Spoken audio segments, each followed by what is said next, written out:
What did you say about the work you've done through the last 10 weeks, Danny, to be ready to play 90 minutes after just one full football training session?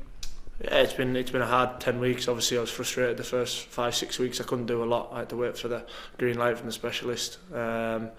And again, it was Lee and Dolly had a lot of time with us and things like that. They know how frustrated I was at times, and they gave me days off when I needed and pushed me on when I needed to. So I was delighted when obviously I got the green light from the specialist and I could really kick on then. And working with Dolly and Lee, and we've had Jake Simpson in helping out as well. He's been great with me. He's been pushing me through things in the gym while Lee and Dolly have been up at the training ground and things like that. So them three have really helped me and really pushed me on to make sure that I came back in a good condition. And I probably surprised myself as well on Saturday how good I felt. Waking up yesterday morning and this morning maybe a bit differently, but no, I was obviously delighted that I came back in the shape I did in that. I can't be grateful enough to the likes of Dolly, Lee and Jake. Interlinking, bombing past Nicky, that little partnership starting to develop again? Yeah, I can't wait. Obviously, like I said, I was Saturday I just wanted to give him the ball. I know he had the better of there right back from the word go. I sort of tried to play from behind him a bit more and try and keep Jervis with me to leave him one-on-one. And I think obviously Nicky will be looking forward to hopefully getting a bit of a link up with me and him down that side again, and getting a few crosses coming in from there.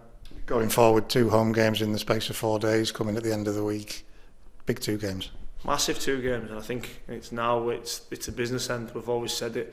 I think obviously you look at Wimbledon last year. No one was talking about Wimbledon last year until they went into the last 5 or 6 games of the season, and all of a sudden they're snicking that last place of the playoffs, and then all of a sudden they get promoted. So this is a business end. This is where it really matters. Whatever we've done from the start of the season to now means nothing if we don't go and put anything together between now and the end of the season. I'm sure that we will. Have you noticed a dent to the confidence? Have you noticed an adding of nerves in the dressing room? I wouldn't say that, no. Obviously there's confidence is probably going to be slightly low at times.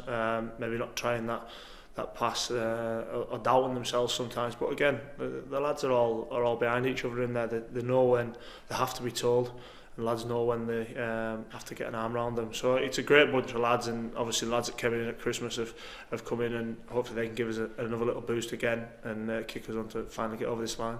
Just finally, Dan, the fans are bound to be nervous themselves. What's the message to them ahead of the weekend? Just stick with us and get right behind us. I think obviously we know how well we can play, we know how frustrating we can be at times, but stick with us and make sure that obviously Brunton Park's bouncing come 3 o'clock on Saturday.